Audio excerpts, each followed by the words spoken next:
Miranda had a friend in her homeschool co-op, and last spring over coffee, this friend recognized Miranda might be facing serious trouble, so she reached for help. It became clear Miranda was in an abusive relationship that was significantly harming her son. So that afternoon, Miranda was helped in obtaining a restraining order. The two county shelters could not accept her. Doors were shut.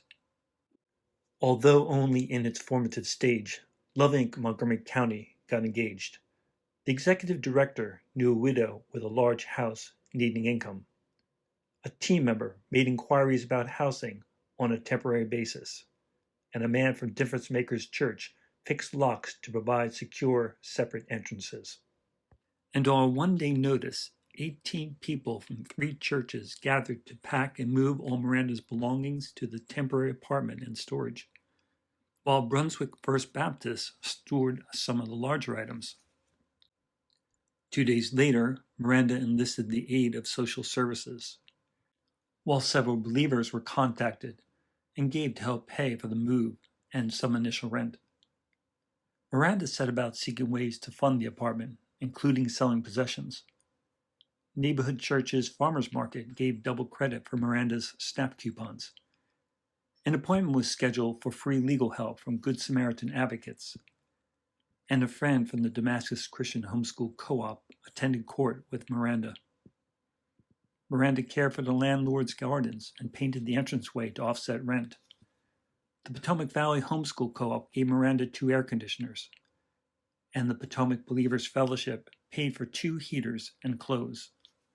Miranda was connected with a grief care ministry at Covenant Life Church and started receiving weekly 1-hour visits. New friends welcomed her and her son into their lives. Another believer helped Miranda process her career options. She quickly landed 2 jobs, service at a hotel and software sales from home. Now into summer, Miranda's co-op friend watched Jacob 3 days a week. A single man agreed to take Jacob to a Christian Service Brigade camp. While attending Church of the Redeemer on Sundays, Miranda was also invited to picnics and women's events hosted by other churches, and received a scholarship for a basketball camp held by Redland Baptist Church. In time, Miranda applied to Frederick County Schools and received an offer to assist with difficult teens. The Loving Connections coordinator reached out to a private school principal and obtained an interview for Miranda. At the interview, Miranda learned the assistant teacher position would not cover her financial needs.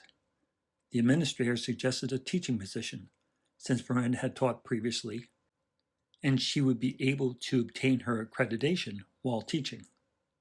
As a teacher, her son would be with her at the school, tuition-free. The principal even went out of his way to interview Miranda while he was on his vacation due to the urgency.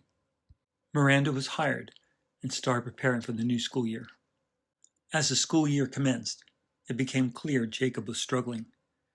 An educational trainer agreed to meet with Jacob for free, and when learning disabilities were assessed, agreed to give remediative lessons weekly pro bono.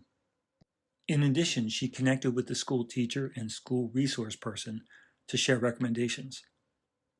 The single man agreed to be a big brother for Jacob, taking him to the bi-monthly Christian Service Brigade meetings. Providentially, Miranda's grief counselor works in a law firm and was able to give her counsel with the divorce papers that were now being presented, giving her much-needed insight into what to look for and courage to stand up for herself. And then just last week, vandals slashed 2 of Miranda's tires. Having left her cell phone at the school, she used OnStar to have her car towed and was charged $500 by a dealership.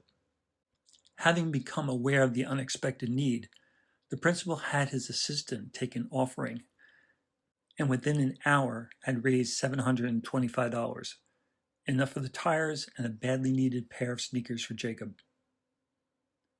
Miranda's story continues to unfold. While the challenges ahead will vary, the process will not.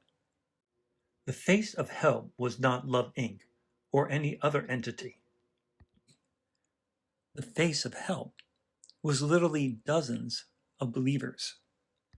from many different churches and organizations around the county. They were real people, Christians from many backgrounds, who came alongside and shared their lives, hope, and the love of God. They took time to listen, comfort, cry and rejoice with, celebrate and assist. All Love Inc. did was make the phone calls. But those are phone calls that Miranda and Jacob, I'm sure, will long remember.